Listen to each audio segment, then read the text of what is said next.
Halo, Assalamualaikum warahmatullahi wabarakatuh.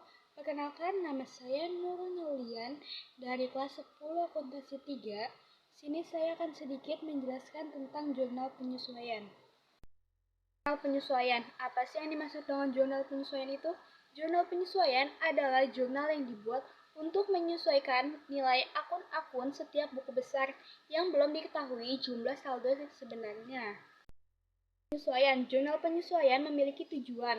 Yang pertama, rekening real, khususnya rekening aktiva dan rekening utang, menunjukkan jumlah yang sebenarnya pada akhir periode.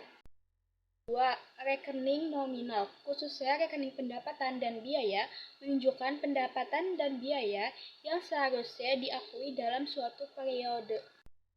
Yang perlu disesuaikan. Yang pertama, beban dibayar di muka, yang kedua pendapatan diterima di muka, yang ketiga piutang pendapatan beban yang masih harus dibayar, empat penyusutan aktiva tetap, yang kelima pemakaian perlengkapan. Kita akan menjelaskan satu persatu akun yang perlu disesuaikan. Beban dibayar di muka. Beban dibayar di muka adalah transaksi yang pada saat terjadinya dikelompokkan sebagai harta aktiva, tetapi akan menjadi beban di kemudian hari. Beban ini merupakan harta perusahaan yang akan memberikan manfaat di masa yang akan datang. Contoh dari akun beban dibayar di muka adalah sewa dibayar di muka, asuransi dibayar di muka, iklan dibayar di muka, bunga dibayar di muka, dan sebagainya. Pencatatan beban dibayar di muka dapat dilakukan dengan dua cara, yaitu dicatat sebagai harta dan dicatat sebagai beban. Ilustrasi pencatatan. Pada tanggal 1 Agustus 2018, perusahaan membayar sewa kantor untuk masa 1 tahun sebesar 12 juta rupiah. Tutup buku dilakukan setiap 31 Desember 2018. Jika dicatat sebagai harta, maka ayat jurnal pada tanggal 1 Agustus 2018 adalah sewa dibayar di muka berada di kredit sebesar 12 juta rupiah, kas berada di debit sebesar 12 juta rupiah. Sewa kantor yang telah menjadi beban dengan akhir periode akuntansi adalah 5 bulan, 1 Agustus 2018 sampai dengan 31 Desember 2018. Dengan nilai sebesar 5 juta rupiah, 5 per 12 dikali 12 juta rupiah. 5-nya itu dari Agustus ke Desember, 12-nya itu 12 bulan. Jurnal penyesuaian pada tanggal 31 Desember 2018 adalah beban sewa 5 juta berada di debit, sewa dibayar di muka berada di kredit. Jika dicatat sebagai beban, maka ayat jurnal pada tanggal 1 Agustus 2018 adalah beban sewa berada di kredit, kas 12 juta berada di debit.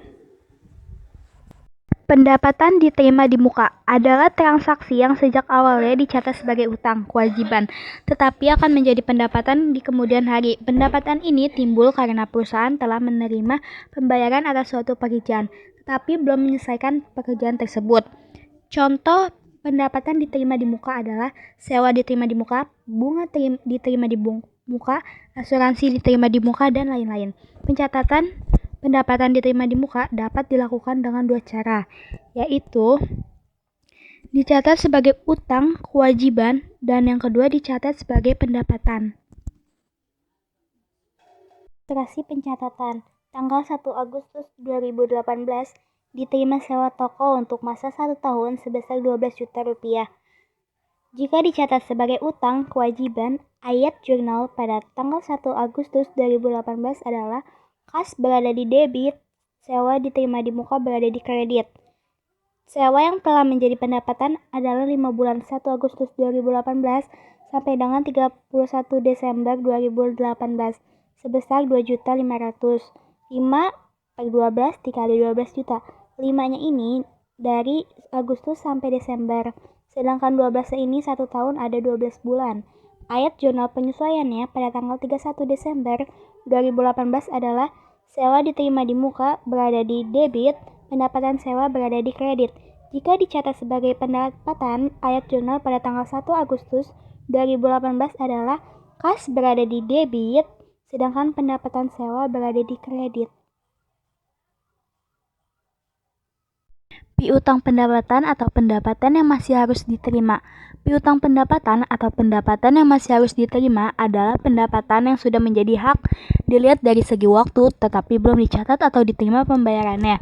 Contoh akun pendapatan yang masih harus diterima adalah bunga yang masih harus diterima, piutang bunga, sewa yang masih harus diterima, piutang sewa, dan sebagainya. Ilustrasi pencatatan adalah tanggal 1 November 2018, perusahaan menyewakan gedung kepada karyawan selama 6 bulan dengan pembayaran di belakang sebesar 12 juta. Misalnya, periode akuntansi berakhir pada tanggal 31 Desember 2018, pendapatan sewa untuk bulan Desember 2018 sebesar 4 juta. 2/6 dikali 12 juta yang akan diterima pada tanggal 1 Mei 2019 harus dicatat sebagai pendapatan periode akuntansi tahun 2018. Ayat jurnal penyesuaian pada tanggal 31 Desember 2018 adalah piutang sewa atau sewa yang akan diterima 4 juta berada di debit, pendapatan bunga berada di debit 4 juta. Utang beban atau beban yang masih harus dibayar. Utang beban atau beban yang masih harus dibayar adalah beban yang sudah menjadi kewajiban dilihat dari segi waktu tetapi belum dicatat atau dilakukan pembayarannya. Contoh akun beban yang masih harus dibayar adalah gaji yang masih harus dibayar, bunga yang masih harus dibayar, dan sebagainya. Ilustrasi pencatatan. Gaji karyawan yang masih harus dibayar sebesar 2.500.000. Ayat jurnal penyesuaiannya pada tanggal 31 Desember 2018 adalah beban gaji 2.500.000 berada di debit, utang gaji berada di kredit 2.500.000. Pemakaian perlengkapan. Perlengkapan adalah barang yang dipergunakan untuk kegiatan perusahaan yang habis terpakai dalam jangka waktu 1 tahun. Pada akhir periode akuntansi harus dihitung berapa perlengkapan yang sudah terpakai dan berapa perlengkapan yang masih tersisa. Contoh akun perlengkapan adalah perlengkapan toko, perlengkapan kantor, dan sebagainya. Ilustrasi pencatatan. Dalam neraca saldo, akun perlengkapan salon di debit sebesar 15 juta rupiah. Pada tanggal 31 Desember 2018, perlengkapannya masih ada sebesar 8 juta. Jadi, perlengkapan yang terpakai sebesar 7 juta. 15 juta dikurang 8 juta. AJP-nya sebagai berikut. Beban perlengkapan salon 7 juta berada di debit, perlengkapan salon 7 juta berada di debit. Itu yang dapat saya jelaskan. Mohon maaf apabila ada kesalahan kata saya dalam menjelaskannya.